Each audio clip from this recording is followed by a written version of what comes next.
The Bucs have done their part in an ugly 16-14 victory over the Carolina Panthers. Now their playoff hopes hinge on a New Orleans Saints victory over the Atlanta Falcons. We are taking your calls and reacting to today's win on today's Cannon Fire podcast. Let's get into it. I want to hear cannons. Downfield, pull up, ball to the 5, touchdown Tampa Bay. Mike Evans does it again. Fire the cannons, Bucs. It's first and goal. That's picked off. That's picked off. And who else? Rondé Barber. And the Tampa Bay Buccaneers may ride to the Super Bowl with that one. Third down, 18. Dropping Gannon, looking Gannon. Those up with the head to the side. 30. Derek Brooks 30. Brooks to the 25. 20. Derek Brooks all the way. There it is. The dagger's in. We're going to win the Super Bowl. And there the cannons go. Fire them. Keep on firing them. Keep on firing them. A nasty win in the NFC South is still a win nonetheless, and when every win matters towards the postseason, this is, I guess, what you want to see. A very interesting win. 16-14, a sloppy game. It was a monsoon for 3.5 quarters in Raymond James Stadium, and the Buccaneers hold off the Carolina Panthers and find a way to get it done, but their fate has not been sealed. As I've mentioned a few times now, and as we have said over the last week, the Bucs are relying on outside help. They need the New Orleans to slow down the Atlanta Falcons on Sunday, and that will ultimately determine who the NFC South champion will be. So this is more or less a hat and t-shirt game for Tampa Bay with a big asterisk next to it because they don't get that fellowship moment in the locker room. And to be honest with you, I don't want to be so down after a win, but this is a win that came in a fashion that I think a lot of us expected to see, right? I think a lot of people expected this game to be sloppy. I think a lot of people expected it to look like two bottom 10 teams in the NFL battling for that last playoff spot, and that's exactly what we got. At the end of the day, felt like the Bucs let Carolina hang around in this one for far too long. 16-14 at one point, the Bucs were up 16-7, and of course, they have to allow just enough time to make things interesting there at the end of the fourth quarter. So they hang on, but there wasn't a lot to take away from this game that I think is going to build confidence among the fan base here as we work our way towards the NFL postseason. Phones are on today, 305-224-1968. The meeting ID on your screen, 747-973-0150. I want to hear from you, beautiful people. I want to hear how everybody's feeling, not only about the Tampa Bay Buccaneers, but about head coach Todd Bowles, because there has been a lot more noise regarding his job security. There are more reports coming out, and just as early as this morning, Ian Rappaport reporting before the Buccaneers kickoff that this is what was reported. He says the Glazers do not want to make a move. And obviously, if the Bucs had lost today, maybe that would have changed their minds. But there are more reports indicating that Todd Bowles is going to be back. Now, does that mean Bowles is going to be back? Well, one, as of right now, the Bucs are still alive in the playoff hunt, so it's hard to answer that question definitively. But two, does it feel like he's going to be back? I don't know, man. I don't know. I really don't know. It feels ugly. It does feel ugly, and that is fitting for the NFC South. How we doing in the chat, everybody? Bill Camporis, the finest pickled dogs, Lynn, Natalie Dormer, the OG Bucs fan, Danny D, everybody stopping by. Greatly appreciate you. Plays Blues Wolf said, Bowles needs to be fired. This team is the same as it was in 2022. This is who he is. Good guy, mediocre coach. CJJC for real. Says, I think we're too focused on Bowles being fired, in my opinion. I think that's a fair take to have after a win that, as of right now, keeps the Bucs' playoff hopes alive. So, phones are open. I want to talk about whatever you folks want to talk about, but getting into the game overall today, I think you can add this to the list of underwhelming victories so far this season. There's a few of those, few and far in between here in the second half of the season, not going to lie to you, but the Arizona Cardinals game kind of comes to mind. That was a 3-point game where it felt like the Bucs just let a bad team hang on for a little bit too long, and I think that's what happened. But one of the things that's going to be talked about, and I think this is something that really has to be talked about, doesn't have to do with Todd Bowles being fired, but it has to do with Todd Bowles and how he coached this game. I thought there was too much coward ball today by Tampa Bay. I thought that, plain and simple, like, the NFC South is very bad. But when I look at the Bucs, and I look at, first and foremost, I look at that first drive of the game where they come out, they execute their script to perfection, they get down the field, they score. I think they've had opening drive touchdowns in their last, 4 out of 5 games. They find Cade Otton. He's got 50-plus catches this year, and he finally hauled in his first touchdown of the season today. They came out hot. The offense seemingly had the wheels rolling. Bucky was running the ball a little bit better. And then we get to that Baker Mayfield interception. Just a bad pick. Bad pick. But after that, I feel like it has to be noted and it has to be acknowledged. The Bucs almost hid in a turtle shell in a sense. It just seemed like they absolutely took their foot off of the pedal. And in a lot of situations where you had a chance to put this Carolina team away, they just did not trust their offense to make a play. And on one hand, it's like, how can you trust this offense when you've got all the execution errors and things like that? But on the other hand, I look at a quarterback in Baker Mayfield who started the game 6 for 6, 70-something yards and a touchdown? Now, granted, the drive before the interception, we started to see the cracks a little bit, right? We started to see the happy feet. He panicked a little bit, had to throw it into the dirt on that one play looking for Cade Otton. Just missed Payne Durham in the end zone. I know that play had completely broken down at that point. It's even a miracle that he had an open guy in the end zone. But Payne Durham was the most wide open anybody had been all day. And just missed him. And, the signs were there. But from that interception on, it was I don't know, man. Just completely fell off a cliff as far as that rhythm and that tone that they had established on the opening drive of the game. Let's get to our first call of the show from the 423. Who is this? Hey, this is Ryan, man. What's up, brother? I'm doing all right, man. How you feeling after that win? It's a win, but man, do we really feel good about it? Dude, that's what I'm saying, man. So, the entirety of the time I was watching this game, I was like, dude, do we really want to win this game? I love the Buccaneers, and it really comes from a place of love. It's just like, dude, winning this game, it's cool for sure, whatever. But it doesn't really get us anywhere. Even if the Saints do win tomorrow, which, they're probably not going to, it does kind of put us in a weird position with everything that's been put out with the reports of Todd Bowles, saying that, that they want to keep him, even though they haven't really came out and said anything about that yet. So I do expect the Glazers, if they fired Dungy and Gruden and, others for these kind of subpar performances, I really wouldn't, I don't see them keeping Bowles, but you never know. And one other thing that kind of gets on my nerves, man, is I do love Jason Licht. He's done so much for us, and he built that 2020 team that won the Super Bowl. But I have seen a lot of people, especially analysts, come out and say that, kind of point out his free agency activity, and it's been pretty subpar. And his draft hits have been pretty good. But when he has missed, he's missed pretty badly. And so I kind of just want to see whatever your thoughts were on that, with him being on and off in the draft, and then kind of what your thoughts are on, on Jason Light's, if he's on the hot seat or not. Yeah, good stuff, Ryan. I'm going to get into it, my friend. Appreciate your call. Go Bucs. Yes, sir, man. Go Bucs. So let's start with Jason Licht. Building through the draft, roster acquisition, things like that, because it has reached a level where I know that we've said this before as well. It's fair to take a look at this team top to bottom when you start to identify some of the shortcomings specifically on this roster, I think in 2025.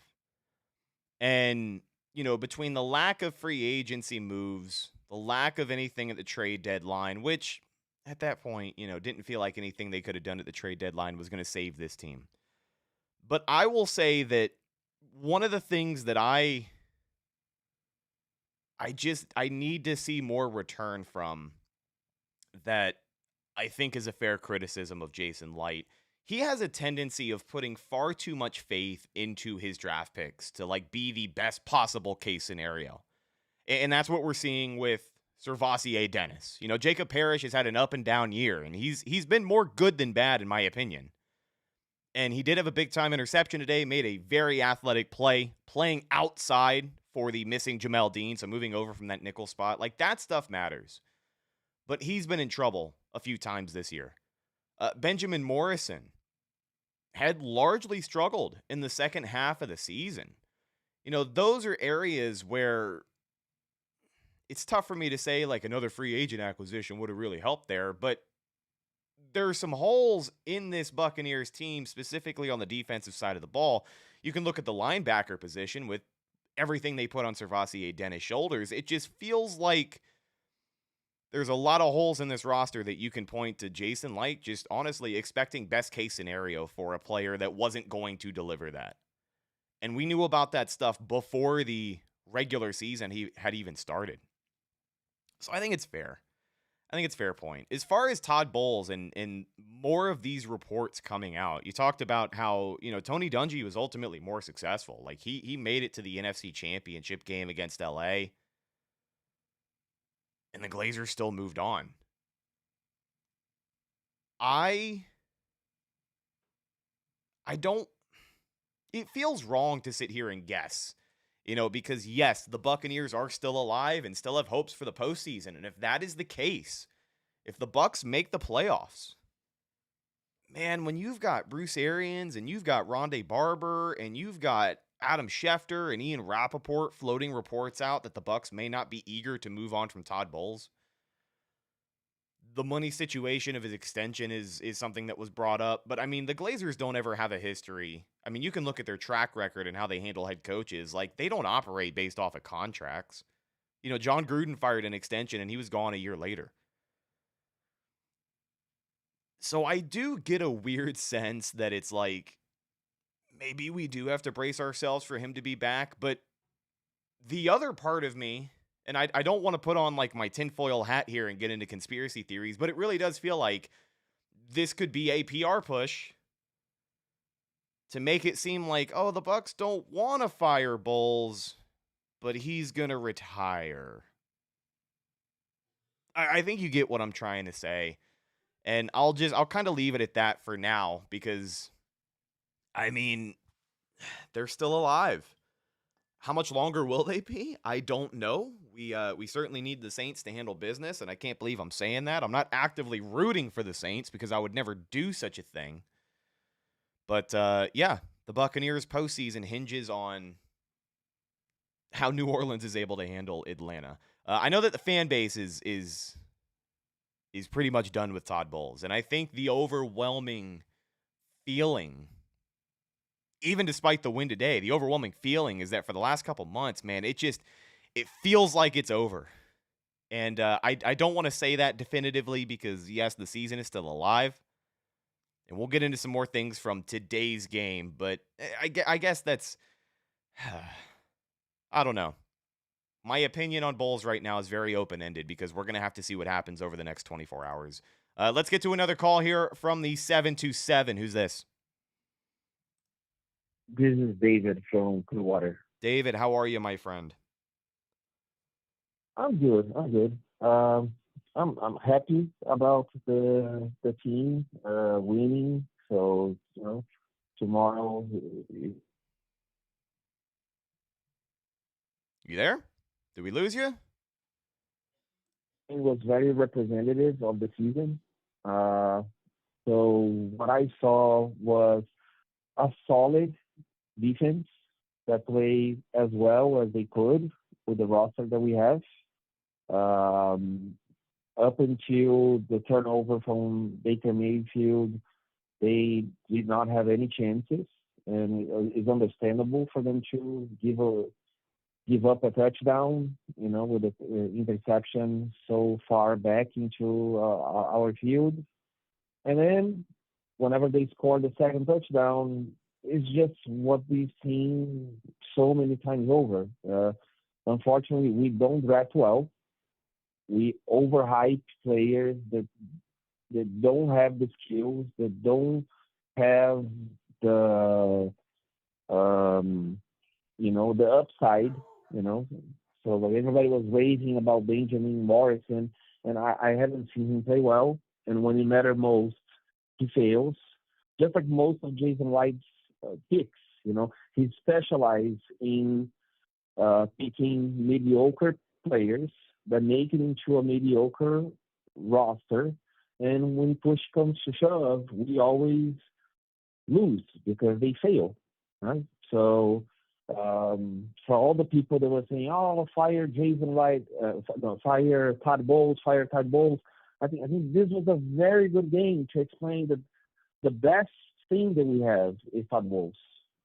We had Grizzard always pooping his pants, when we need to score points. So it doesn't matter how many times the defense will produce turnovers or produce 3 and outs. He's never going to be able to score because he's very weak. He's really bad. And, it's going to be, I'm going to die on that hill. Like we have the worst GM in football. And as long as we have Jason White as a manager, no coach will be able to overcome Jason White's incompetence because he's incompetent at the draft, he's incompetent at free agency, he's incompetent at the trade deadline, and no team is able to do that. So you draft bad, you don't go for the free agents, you don't try to trade. Now, I hear a lot of people saying, "Oh, no, now Jason White is going to get Max Crosby." No, he won't get Max Crosby because he only gets third stringers or discounted players. And when players are playing for cheap money, they are playing for cheap money for a reason. So, I'm still gonna root for the Saints to win tomorrow so that we can extend it.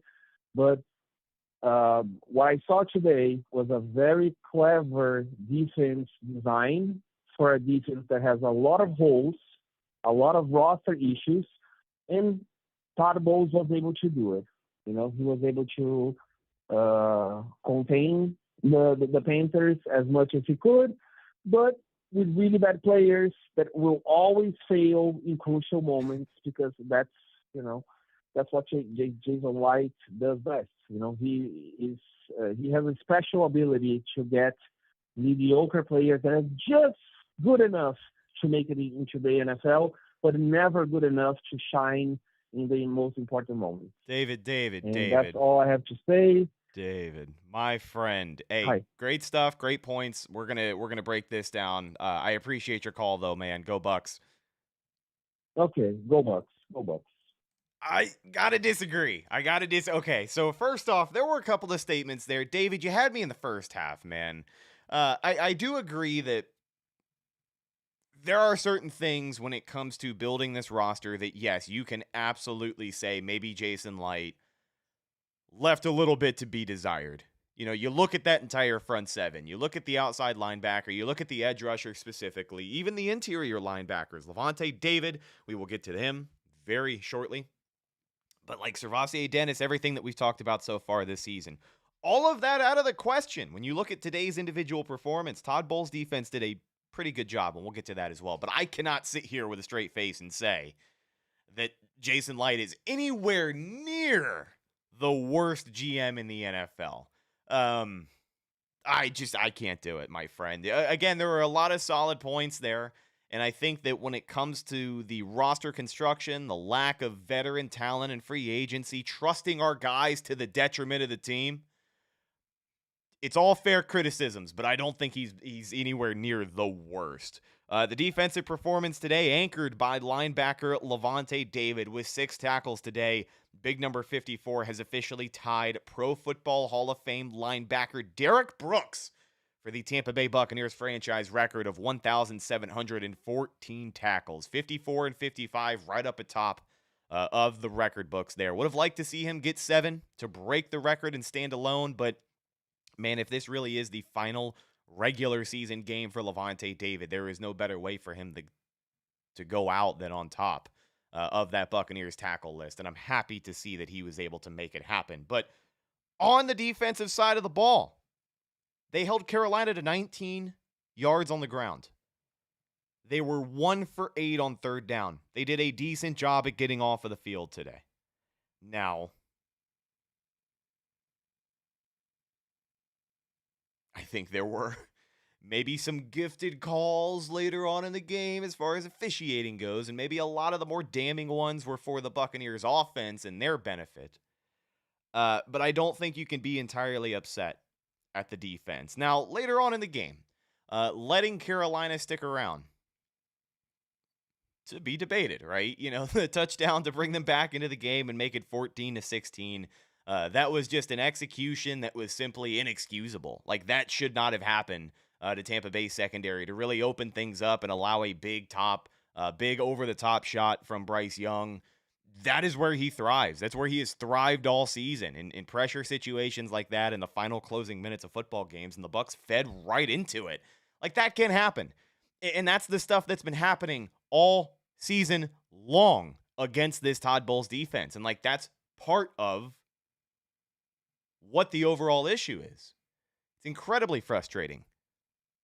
Using your players correctly. He doesn't always do it, man. And that's where it bites you in the ass. But outside of that, I really think when you look at the Bucs letting Carolina stick around here, it's more so on this conservative offense and simply just being scared to throw the ball or trust your quarterback to do anything whatsoever after that first costly interception. Let's get to another call here from the 757. Who's this? Hey, how's it going, man? Not too bad. How you doing, my friend? I'm doing all right, brother. So this is what I wanted to say, man. Can you hear me? Yes, sir. Okay. Here's my thing, all right? I be on and off the fence about Todd Bowles myself, and I'm in Virginia. You know, very few Tampa Bay fans up here, but I know some. I go to the Carolina games here and there. But here's my thing. Can we be honest about Todd Bowles? Do we feel like he gets better, even if it's by slow margins? Doesn't it still seem like he gets better? And I'm not gonna lie, man. I really feel like this year, Grizzard and his offensive calling style, I think that really, really hurt us this year because, I mean, just look at this game, man. We didn't even score 20 points. Conservative or not, we couldn't even put 20 points on the board. I mean, if we can get somebody just halfway better, you know, at least even Dave Canales probably wouldn't be. No, I can't say that. Somebody a little better than Dave Canales and Josh Grizzard. And we can at least put up, you know, 25 points, 30 points a game. Wouldn't you think that maybe Bowles will at least get a little bit better? Because if we go and get a new head coach, we're really taking a gamble and restarting the whole franchise. We know what we're getting from Bowles, and we know what he could use to play to elevate the team. Obviously, he can handle being a defensive coordinator in the playoffs. He's proven that already. Can't we just put some better pieces around him, and maybe Jason Licht can, do something in free agency? We get some decent pieces in the draft, but if we can get we land a player like Tom Brady or something like that. We get a couple of good players in free agency to go with these draft picks that we get. You give Bowles some help to put up points. I feel like we do okay, and to be honest, this is Todd Bowles' worst record, but I don't think these are all necessarily his worst coaching decisions. I've seen him coach some bad games, and I feel like a lot of these games have kind of been on the players, man. I think the player execution actually absolutely has to come into question here. But, when we start to talk big picture with Todd Bowles, this is where, like, the ceiling conversation comes in. Because, yeah, what can Todd Bowles do with a better offensive coordinator and a little bit better roster and maybe a marginally healthier player base? Injuries were a concern for the Bucs in 2024. It absolutely was a thing. But throughout those injuries, their offense was still productive. So it begs the question, if he has a better offensive coordinator, when we want to talk about ceiling and like how far can you go with Todd Bowles and what is the best case scenario? In my opinion, the best case scenario is you've got a stud offensive coordinator who can get the most out of your offense, and you're still going to be a team that struggles on the defensive side of the ball because of some of the coaching issues and the miscommunications inside of a defensive system that we've been playing in for 7, almost 8 years now. I don't know why veterans are lost in a defense that they've been playing in for 3, 4, 5 seasons, but they are.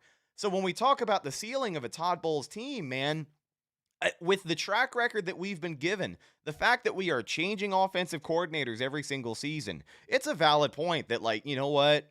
After a full 17 games, it is apparent that Josh Grizzard is not the guy they wanted him to be.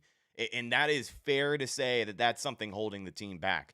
But if they went out there and they got the guy that they needed him to be, he's just going to be poached to be a head coach somewhere. So it's like, do we want to find ourselves back in the same cycle again where it's like, yeah, we got a stud offensive coordinator, but he's just going to leave us? And I think it is almost worth biting the bullet and seeing what this team is ultimately made of in a post-Todd Bowles era. You're going to be making a risky hire no matter what. You can absolutely go out there and hire the wrong guy. But I think it is apparent that success in the NFL right now is largely based off of a successful offensive coordinator and getting the absolute most out of your quarterback. And even if it's not getting the most out of your quarterback, it's having an offensive play caller and play designer who can do things to make that quarterback's job easy. I look at a team like San Francisco, who has gone through just as many injury issues as the Bucs have this season. And as we speak, my friend, they are playing for the 1 seed. They have the ability without their starting quarterback, man. They had Mac Jones in there delivering and firing in this offense. Was he a world beater? No, he didn't have to be. Like, they had a system in place to allow their next man up to just go out there and benefit the team. And I don't see any scenario where Bowles is, going to make this team better than they are at a surface level. And Todd Bowles, without a stud offensive coordinator, has lost 7 of his last 8 games. Luckily they got a win today, and absolutely they are still alive. But, like, I just cannot shake the feeling that we have already seen the ceiling with Todd Bowles. And that bugs the hell out of me because I like Bowles, and I feel like I defended him on this show, man. I feel like I defended him a lot more than a lot of other people in the space this season. And time after time after time, this Bucs team has just creatively found ways to let us down. And in this slump that they had in the 2025 season, they are playing the worst ball that they have yet. And Todd Bowles had the gall to get up on the podium and say, we as coaches have done everything we can do. And that can be a partially true statement. It can be a partially true statement. I'm not saying that he's entirely wrong in that statement because, again, player execution has to be part of the conversation. Like, there are guys who simply can't get it done out there. But the overwhelming feeling is hard to bounce back from after the taste the Bucs have left in my mouth this season. It's a 6-2 start, man, and we're sitting here, celebrating 8-9, 6-2 start, and they couldn't even finish with a positive record. Like, it really is. It's been sad to watch, and it has left me with a feeling that I don't think any other Bucs team has ever left me with. But final thoughts, my friend. Greatly appreciate your call. Yeah, for sure, man. You know, to be fair, Todd has beaten the 49ers. He has beaten the Seahawks. He's had some close games with the Eagles. I mean, he's been a Super Bowl defensive coordinator.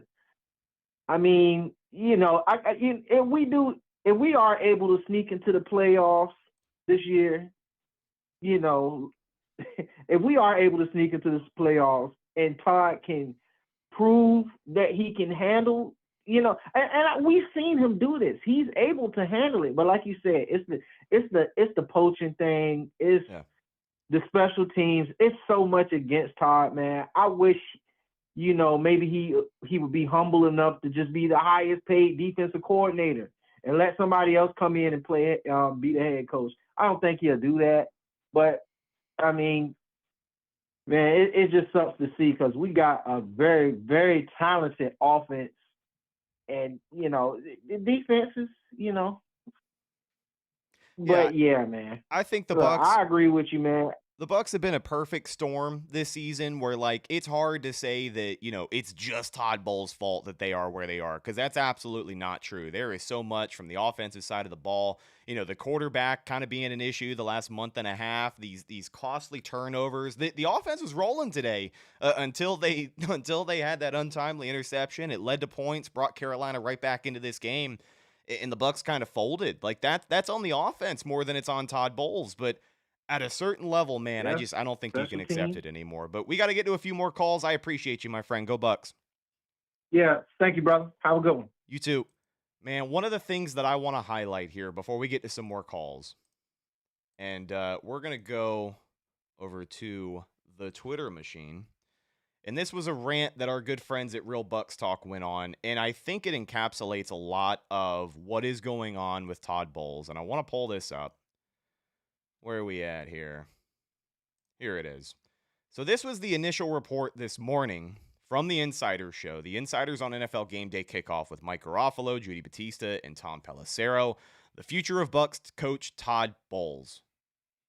Ian Rappaport reports that it is hard to imagine Todd Bowles being fired. And this was quite the response here. Hard to imagine Bowles being fired. 3 division championships with 8-9, 9-8, and 10-7 records where you have to win the division in the last game or the division was that bad to get in. Bowles is a defensive coordinator, has had a bottom 10 defense in his 4 years as head coach. You can blame injuries, you can blame drafts, non-signings, or what have you. Someone has to be to blame. There is nothing consistent on this Bucs team besides inconsistency. This is what stuck with me. And this is when we talk about the ceiling, right, of where this team is, where they want to be. This was the quote that stuck with me, and this was just fantastic work. I'm assuming Michael Pless here typing this out. The only thing Bowles would rely on was a great offense to help hide defensive errors. This is not a complete football team. When he didn't hit on a coordinator, the Tides revealed that the Emperor had no clothes. You can blame injuries, but a good coach knows how to keep a team afloat. Take a look at the 49ers this season. A coach that frequently says good teams don't lose 2 in a row has had 3 game losing streaks every single year with the Bucs and his last 3 years with the Jets. So what is he consistent with? Losing. Look at this guy's whole body of work and decide if that is what you want for your future. That is the tough conversation that has to be had. And this is where it's a very scary point, in my opinion, with the future of the franchise and ultimately where the Glazers are going to be right now.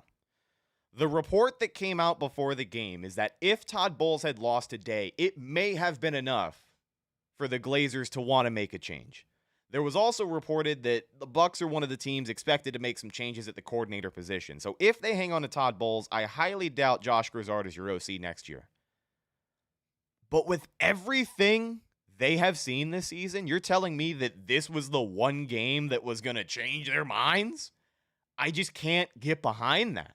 And I can't get behind the idea that this is a team serious about winning when this is the ceiling. And I hate to talk about it.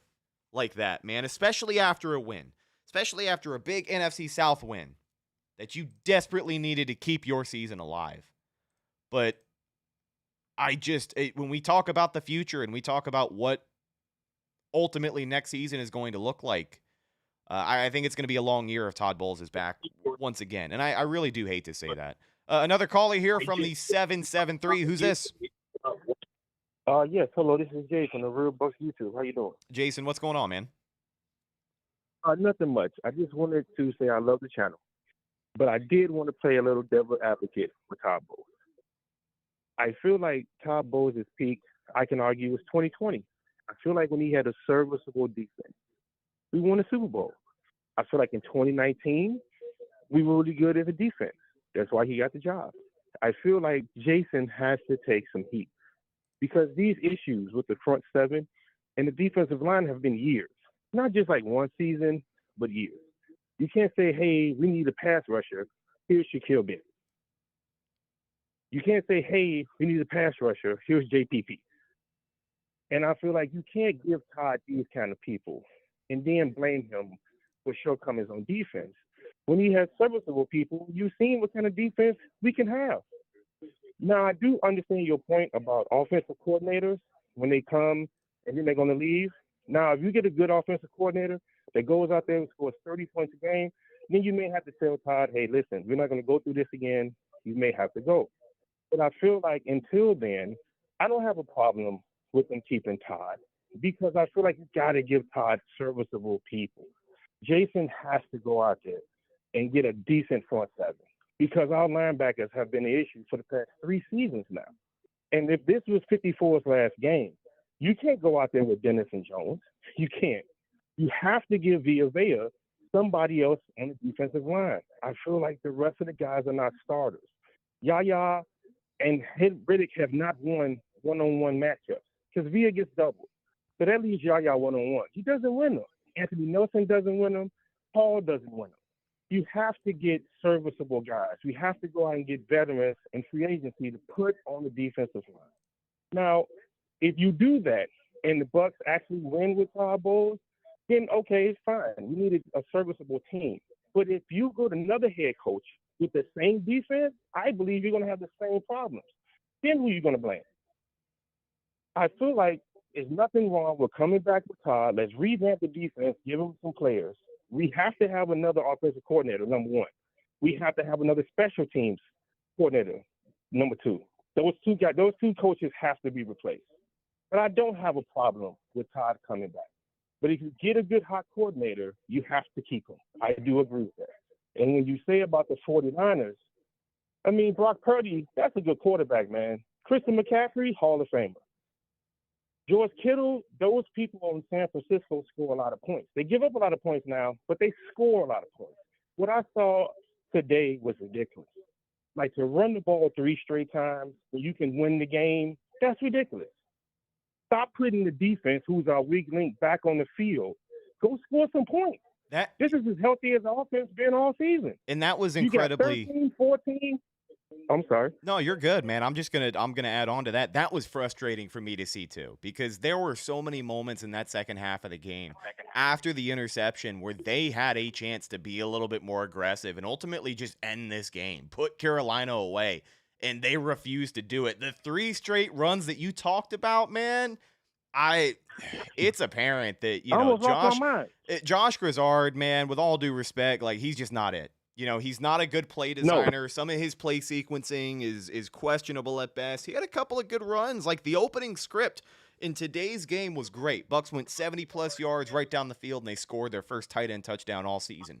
You know, like that's good scripting to a degree. But when things start to fall apart and they deviate from the plan, it's like he just sticks his head in the sand. And I thought that was, disappointing because, yeah, it was a rough interception by Baker, but you still got to trust him to make those plays at the end of the day. He could have won that game, absolutely. I think, later on. And just showing that level of not trusting your QB, like, man, I thought that was coward ball. Yes, I totally agree. But I know I'm one of the 2 people on the planet that defends Bowles. But I just feel like we saw what he can do when he had serviceable, not Hall of Fame people, but just serviceable people on defense. We have to go out and revamp this front seven. Jason has to address it. He has to. But thank you for taking my call. I love the show. Go Bucs. Hey, great call, my friend. Go Bucs. I think, we sit here and we talk about Todd Bowles, and that's become like kind of the overarching thing. But if you want to just, I mean, if we're going to be honest, man, if you're going to talk people into another season of Todd Bowles, it's going to have to be done in flashy fashion, I think is the word that we're looking for. Very much like you had just said there. They have to get aggressive, and they have to give this guy the best chance he has had on the defensive side of the ball when it comes to just having guys out there who can execute. It's apparent that Servassier Dennis is a failure. KJ Britt last year was not good at the linebacker position. That has been a bit of a hole here for the last couple of seasons now. Levante David may or may not move on. He said at the podium a few minutes ago, he ultimately hasn't decided on if he's going to retire, but I think the tape from this season is probably going to give him his answer, with all due respect. That is a position that is in desperate need of an overhaul. There's a lot of guys on that front seven that you're just going to have to be content with letting walk. Like Hassan Reddick is not going to be back. He's not going to be an option for you. Chris Braswell is not going to be an option for this team. He'll be on the roster, but he's just a dude. He's just a dude. Jason Pierre-Paul is not going to be back. I don't think he's going to be back. But what we saw today, man, that's the best we have to offer right now. So I think it is a fair point. And I think that if you start to entertain the idea of if we are talking about another Todd Bowles season, I don't have high expectations unless the Bucs make that splash move. They go out and they get that big name pass rusher. They go out and they trade for a Max Crosby. They go get a Trey Hendrickson. Someone to move the needle, because you do need a positional overhaul in a couple of places on the defensive side of the ball. So if you want to make that argument, that is a fair argument. But I still get the feeling that vibes are low right now. They certainly are. From the 813, appreciate you holding on for us. Who's this? Hello, going once, going twice. Hello. What's up, Rhett? Hey, what's going on, man? How you doing? I'm doing all right. A former Blake alumni also. Hey, what's Shout going that out. on? Yeah. Yeah, I was just one thing I was thinking about was the evolution of the Bucs over the season. Of course, the beginning of the season, the Bucs were doing great. And over, of course, the halfway mark, the Bucs kind of fell off. And a big part, I would say, is the evolution of other teams. Of course, as the season goes, you see a lot of teams get better over time. And then you kind of just see the Bucs kind of very stagnant over the whole season. And I think that's pretty obvious. If you want to point that due to Josh Gazar's offensive mindset being kind of the same throughout the same throughout the season, and not any adaptations going on and just teams adjusting to it, or Todd Bowles' coaching methodology of just hey, we win, let's just move on next team and we just do us. I don't know what to really blame it on, but I just find it very concerning that as you see other teams get better throughout the seasons, you just kind of see the Bucs stay very stagnant. Yeah, and that's what feeds into the disappointment even more when you look at those injuries and the things that are going to be talked about. The healthier the Bucs have gotten this year, it's the worst they've played. And that's going to be the major issue, especially when you talk about the shortcomings on the offensive side of the ball, getting the most out of the talent that they have. They haven't had a healthier wide receiver room all season, and they have seemingly forgot how to use every single one of those guys. So it's infuriating. You feel like smashing your head into the wall when you have all of these weapons at your disposal, and we're seemingly still coaching scared in the second half of a very winnable football game. The Panthers are not a threat It didn't. I mean, yes, the Panthers were a threat to the Buccaneers' division hopes, and they still are. But in terms of like NFL teams, these two teams in Tampa Bay and Carolina felt like two bottom feeders going at it, and I'm just surprised that the Bucs don't personally feel like they're a good enough team to get a little bit risky down the stretch there, put the ball in the hands of their quarterback, and hey man, go win this game for us. Like that is disappointing to see at this end of the season. To coach scared like that, it just feels like an inevitable ending when these games are gonna start meaning more. And if the Bucs are playing football anymore in the month of January, these are playoff games we're talking about, and coaching scared in playoff games is going to lead to the same result we have now come to expect year in and year out. And like, that's a philosophy issue for sure. Yeah, I totally agree. It's really concerning. It's just like, why even try sometimes? Because you see the Panthers get better, obviously, throughout the season. You see the Falcons just beat the Rams and just get better. You're seeing your division get better, and you're just kind of seeing your team, who's supposed to be, on top of their division, even though the division is not that hard, just stay stagnant throughout the whole season. Well, but anyway, I just wanted to give my thoughts on that, and I'll let you get to other calls and stuff, but go Bucs. Hey, great call, my friend. Go Bucs and go Jackets. That's pretty cool to see another Blake alumni out here in the wild. From the 727, we'll get to our next caller here. Who's this? Hello? Going once. Hey, Rhett, can you hear me? Yes, sir. I got you now. What's going on? Hey, how you doing? Second time caller.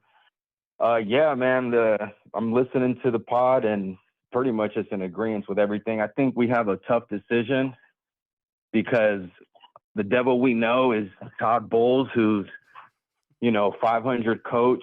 We get like the worst playoff team into the playoffs in out of the worst division. But I just don't know who else is out there.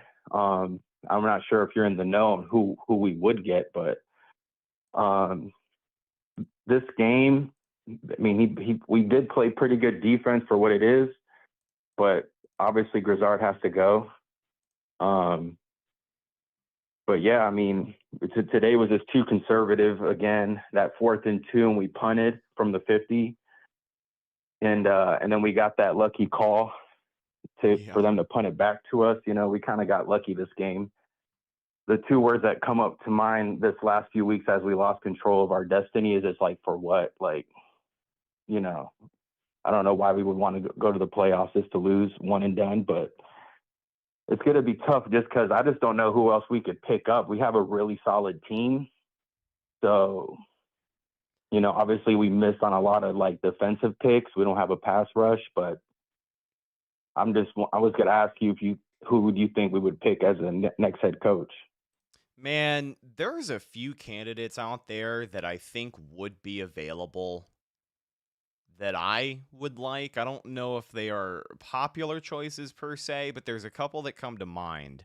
I'm not as high on like Clint Kubiak out of Seattle as everyone else may be. He just doesn't really strike me as like that head coach, no BS kind of guy. Not to say that he's a bad coach or a bad play designer or any of that. I don't have a strong feeling that he would come in immediately and be like a damn good head coach. But a few of the guys that do, this sounds kind of crazy because anything coming out of Cleveland is always going to have a red flag attached to it. But I mean, we saw, the best case scenario with Baker Mayfield. I think if Kevin Stefanski is available and the Bucs are in the market for a coach, I think it would almost be malpractice to not at least, take a look at him. I think he is a guy who is a very good head coach and could probably do a lot of good things with the offensive side of the ball, and particularly with Baker Mayfield. But outside of that, Todd Monken, the offensive coordinator for Baltimore as well. I think I like Todd Monken, man. And a reunion, he was Buccaneers offensive coordinator back in 2018, the final year of Dirk Cutter's regime. I would not mind seeing Todd Monken back. He strikes me as a guy who he's been able to succeed with Lamar Jackson. And like, yeah, you could argue most offensive coordinators can succeed with a guy like Lamar Jackson. But I think a few times Monken has been able to really fine tune the pass game over in Baltimore. And that's what I would like to see more of. So Monken and Stefanski are kind of on the top of my list. But a couple of the other names out there, there's Chris Shula, the defensive coordinator for LA. And, the coaching tree that he would have access to, I think would be a huge resource for Tampa Bay because he's a defensive guy. But if you get him to come here and he can bring in a good offensive play designer like a Nate Schilhaas, who's over there calling plays for the Rams, I think that would be a good acquisition too. But outside of that, it feels like a bit of a gamble. People are talking about Kubiak. They're talking about Grant Yadinsky, the offensive coordinator for the Jags. And I think he's like 28 years old. So he would, be the youngest head coach in NFL history. It's certainly a choice, and it's a bit of a risk you have to make when you're playing that game. But I don't know. I would prefer to stay away from some of the retreads. People have talked about Mike Tomlin. I think Mike Tomlin, if he leaves Pittsburgh, he's probably going to be doing TV. People have thrown out John Harbaugh. I wouldn't particularly love that either.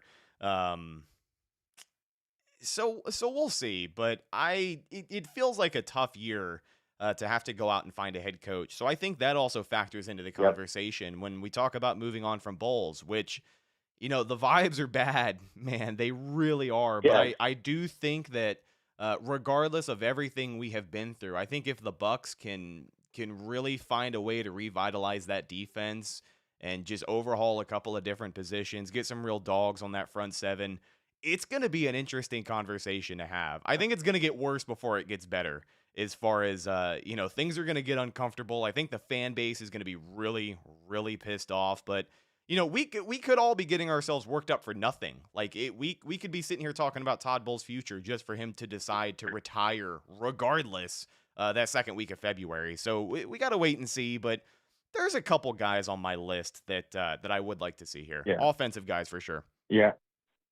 I like what you said, man. And to piggyback off what you said, Kubiak, I looked into him.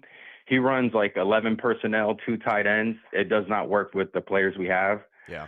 Monken would sound good. It's more of like a spread offense, air raid, and we have that. And I'm sure he could coach you guys up. Stefanski, I would have to go back and look, but that relationship with Baker, I think he was the coach there.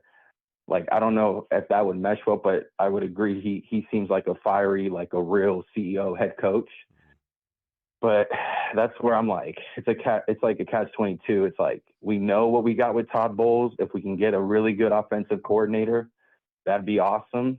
And a good pass rush, a good draft.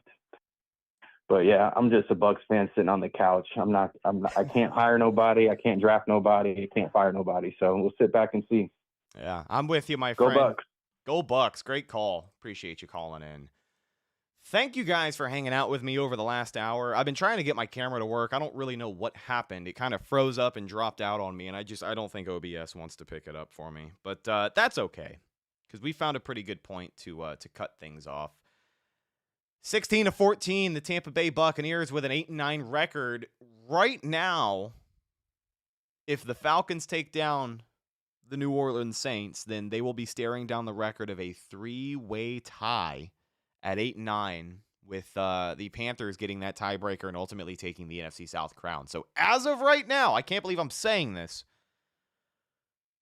As of right now, I think we are all secretly Saints fans. I hate to say that because I can't in my right mind actively root for that team from New Orleans. They're a bunch of scumbags, but they're a bunch of scumbags who have the Bucs season in their hands as we speak. So we will be back live following the conclusion of that game. Saints versus Falcons going to be happening 1 o'clock on Sunday. That game should be on Fox. And I will be live with my co-host Evan Wanish from BucsNation.com following the results. And we will be talking about whether or not the Bucs are eyeing up a wild card appearance against probably the Rams, or getting ready for maybe a changing of the guard. I think it's going to be an interesting 48 hours here in Tampa Bay. But with that being said, a win's a win. And the Bucs did find a way to win. It was ugly, and it was the epitome of the NFC South. But you know what? Somebody's got to win the damn thing. And hopefully for our sake, it is the Tampa Bay Buccaneers. But I'm your host, Rhett Matthew. I appreciate everybody hanging out with us here. Subscribe to the channel if you haven't already. All the great people in chat: Bill Camporis, Chris Cole, Bucs Guy, Constantino, Lionel Gallardo, David Melnick, CJJCJ, for real, Very Thick Hog, Ryan Demand, TB12355, The Real Joey Salas. Trying to get everybody here. Jeremy Senecal, Solo Row 562, Dragon Ball Z 911, The Finest Pickled Dogs, Frank G, Jack Hayes 52, Carson Cars Online Burger, that's a screen name, G Dubs Multimedia, Brent O'Neill, and anybody else that I may have missed. Can't forget MK, our good buddy Mikey Kelly. Thank you guys for hanging out with us. Have a great rest of your night. Follow the show on social media, Facebook, Instagram, and Twitter. All of those are Cannon Fire Podcast. Also, please check out the Rondé Barber Show. New episodes come out every single Wednesday, so you can check out last week's if you really want to. I mean, I know it's a little bit outdated, but there's a lot of relevant information in there as well. I am your host, Rhett Matthew, signing off. I will see you in the next one. Until then, and as always, thank you for listening, and go Bucs.